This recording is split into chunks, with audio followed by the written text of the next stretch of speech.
Hello, this is Ron Paul with your weekly update for December 6th. We may never know the whole story behind the recent publication of sensitive U.S. government documents by WikiLeaks organization, but we certainly can draw some important conclusions from the reaction of so many in government and media. At its core, the WikiLeaks controversy serves as a diversion from the real issue of what our foreign policy should be. But the mainstream media, along with neoconservatives from both parties, insist on asking the wrong question. When presented with embarrassing disclosures about U.S. spying and meddling, the policy that requires so much spying and meddling is not questioned. Instead, the media focuses on how authorities might prosecute the publishers of such information. Unfortunately, no one questions the status quo or suggests a wholesale rethinking of our foreign policy. No one suggests that the White House or the State Department should be embarrassed that the U.S. engages in spying and meddling. The only embarrassment is that it was made public. This allows ordinary people to actually know and talk about what the government does.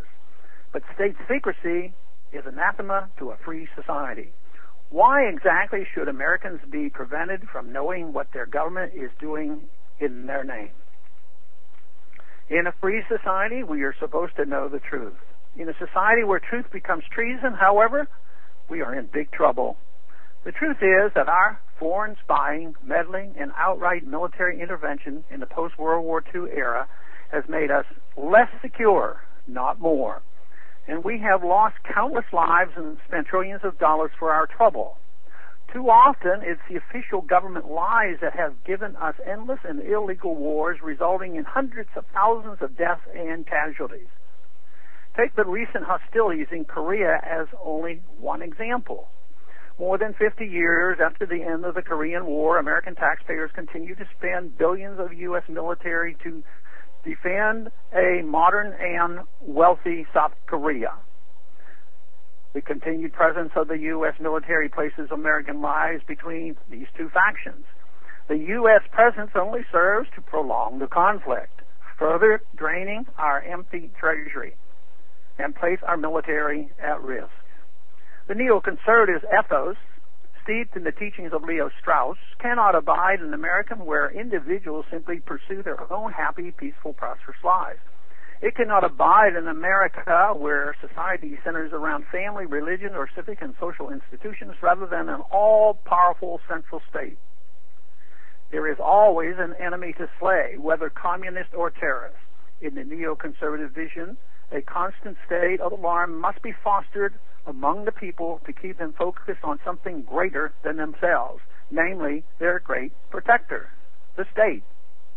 This is why the neoconservative reaction to WikiLeaks revelation is so predictable. They say, see, we told you, the world was a dangerous place. So goes their claim.